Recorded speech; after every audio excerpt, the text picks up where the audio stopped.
Halo teman-teman, pada kali ini kita akan membahas tentang salah satu komponen penting dalam dunia investasi. Pertama-tama, kita mulai dengan satu pertanyaan. Apa itu saham? Dan bagaimana cara kerjanya? Saham adalah surat berharga yang menunjukkan bagian kepemilikan atas suatu perusahaan.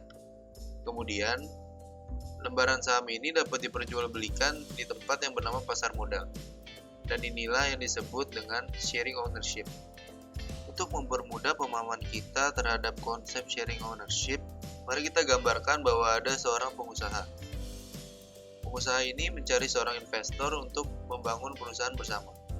Ketika mereka berdua menyetorkan modal yang sama dan lahirlah perusahaan tersebut, maka kepemilikan perusahaan tersebut akan dibagi dengan investor sebesar 50% dan 50%.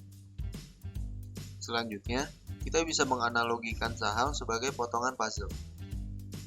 Kita misalkan PT Investjuk di sini memiliki 9 potongan puzzle dengan nilai total sebesar Rp90.000. Maka, satu potongan puzzle tersebut akan memiliki harga sebesar Rp90.000 dibagi dengan 9, yaitu Rp10.000. Dan inilah yang disebut dengan book value atau nilai buku.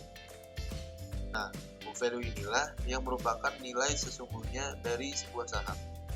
Berbeda halnya ketika suatu perusahaan telah melakukan IPO atau Initial Public Offering. Bisa dilihat di sini PT Investjuk memiliki tambahan nama TBK, yang mengartikan bahwa perusahaan ini telah menjadi perusahaan publik. Bila saham-saham perusahaan ini diperdagangkan dengan harga Rp15.000, maka PT Investjuk Tbk akan memiliki nilai sebesar 15.000 dikali dengan 9, yaitu Rp135.000. Inilah yang disebut dengan valuasi sekarang, atau nilai valuasi yang diciptakan oleh harga pasar. Berdasarkan gambaran-gambaran tadi, kita dapat menyimpulkan bahwa ada 3 fungsi utama saham. Yang pertama adalah sharing ownership. Dengan adanya saham, kita bisa lebih mudah membagikan bagian dari kepemilikan kita akan suatu hal dengan orang lain. Yang kedua, true value.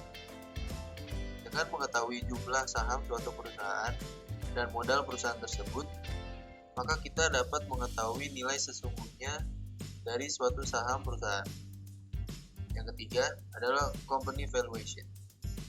Seperti yang digambarkan dengan perusahaan IPO tadi, harga pasar yang terus bergerak akan menjadi valuasi terhadap perusahaan tersebut.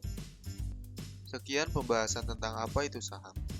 Semoga bisa menjawab pertanyaan teman-teman. Terima kasih.